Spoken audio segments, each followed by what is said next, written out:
Começando com você, eu queria falar um pouco sobre a PEC do teto, né, que tem toda essa polêmica. Eu queria saber a opinião de vocês sobre se essa PEC é boa para o Brasil. E, no caso do Jair, gostaria que comentasse... Espera aí, só um minutinho. Aquele vídeo que você primeiro disse que era absolutamente contra, e aí no dia seguinte, ou sei lá, 2 dias depois, mudou de ideia e passou a ser a favor. Você evolui, né? Que maravilha para os liberais se eu tivesse votado contra, hein? Vamos lá. Fique tranquilo que ninguém quer a volta, os militares não querem voltar pela via indireta, como aconteceu no Congresso, não. Vamos voltar pela via direta. E não com o general, mas com o capitão, pode ter certeza disso. Quanto à PEC, o plano cruzado, um dos erros do plano cruzado, primeiro que foi na canetaça, né? Foi no canetaço. Então, por exemplo, quem produzia isso daqui tinha um preço lá em cima, sobreviveu por mais tempo. Quem produzia a mesma coisa com preço lá embaixo, sucumbiu. Os militares das Forças Armadas são os piores na questão salarial. O recruta que presta o serviço militar obrigatório, ele ganha R$700 brutos por mês. O final da carreira nossa, o coronel, está aquém do início da maioria das carreiras típicas de Estado, que começam ali com R$15.000, um pelo outro. Então, fiz um vídeo, sim, fiz análise, como os militares iam entrar nessa PEC. Não fui no jantar do Temer no domingo, nem estava em Brasília. No dia seguinte, mentira, disse que depois do jantar eu mudei, né? Me trocando para um prato de comida, estaria meio ilógico da minha parte, né? No passado, não vendi meu apoio ao Lula, em 2003, ele queria me dar aí a superintendência do aeroporto de Santos Dumont. Mas vamos lá.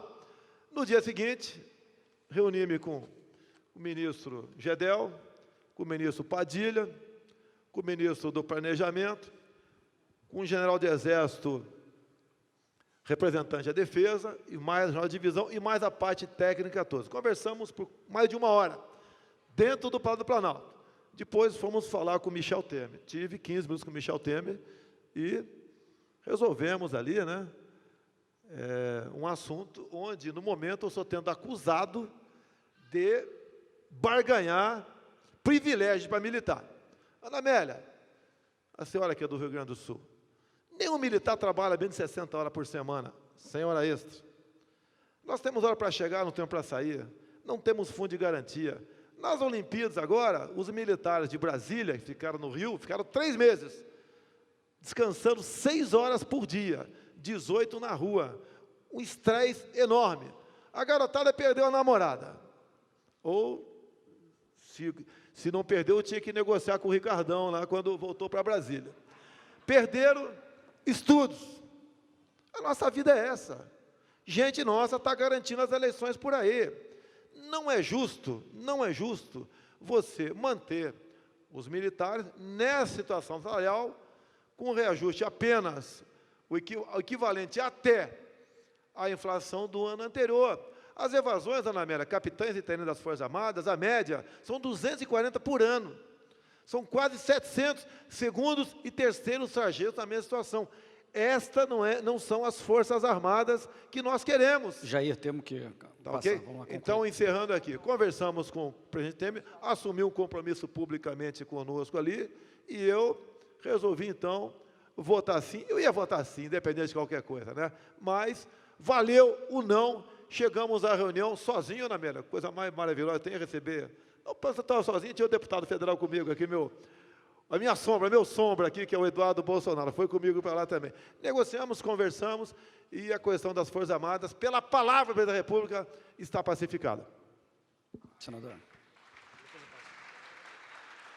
Bom, eu fico muito preocupada, porque não precisa nem o Temer, nem o Meirelles falar comigo sobre a relevância da 241. Eu tenho consciência de que o país está quebrado e que as corporações de todos os níveis, as mais poderosas, as que ganham mais, estão pressionando mais.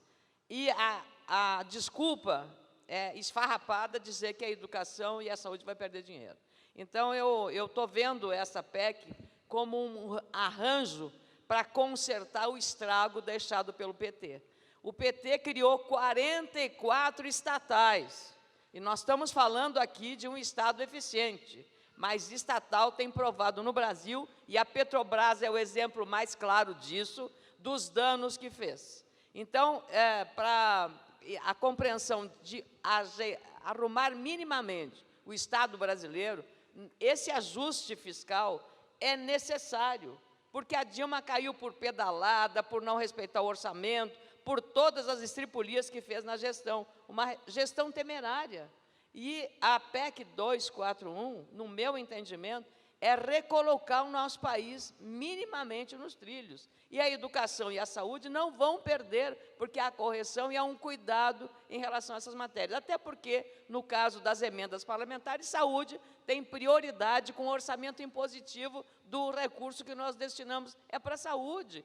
Mas a narrativa da oposição, da minoria hoje, é essa de dizer que não presta. Reforçado pela posição de algumas instituições, como o próprio Ministério Público, que eu defendo, mas acho que, nessa hora, precisa haver uma consciência nacional da crise que estamos passando, e eu respondo nas minhas redes sociais, quando me cobram, mas a saúde, eu digo, eu estou preocupada com 12 milhões de desempregados. Eu não posso me preocupar com as categorias favorecidas do Estado brasileiro, e que quem está suportando são os mais pobres. Então, é essa forma de um Estado que está inchado e que precisa ser arrumada as contas até um determinado momento. Então, eu vou votar sem que o Temer venha falar comigo, porque eu penso que quem entende minimamente de economia e de gestão pública, que sabe que é necessário agora tomar uma medida com esse grau de urgência e emergência. Então, eu vou votar independente de Lula e nem vou participar de jantar também, porque não preciso. Agora, eu fico triste de imaginar que um Congresso precise de fazer um convencimento de uma matéria tão relevante quanto essa.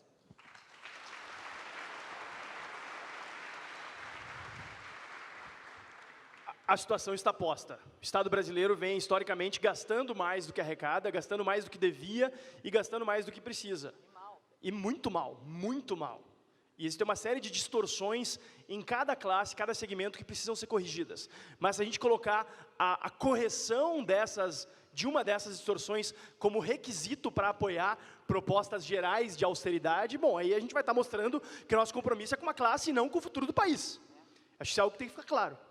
E no Brasil a gente precisa entender que quando o governo é limitado, tem seu orçamento limitado, não quer dizer que vai acabar determinada área. A gente precisa sair dessa armadilha mental de que só existe gasto governamental. Na verdade, quando o governo assume políticas de austeridade, limita a sua capacidade de gastar, e o legislativo faz seu papel fundamental também de respaldar essas medidas, a gente possibilita que o setor privado gasta e invista mais, de forma muito mais eficiente e muito mais justa.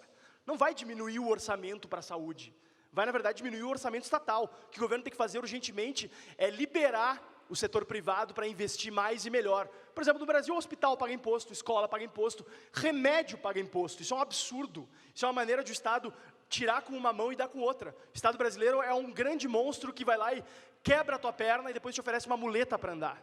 Isso é muito ineficiente, isso é muito injusto, e todo mundo que corrobora com essa visão é cúmplice desse crime contra a sociedade brasileira que vem sendo perpetrado há anos. Não começou com o PT e, obviamente, não acabou agora que a Dilma caiu.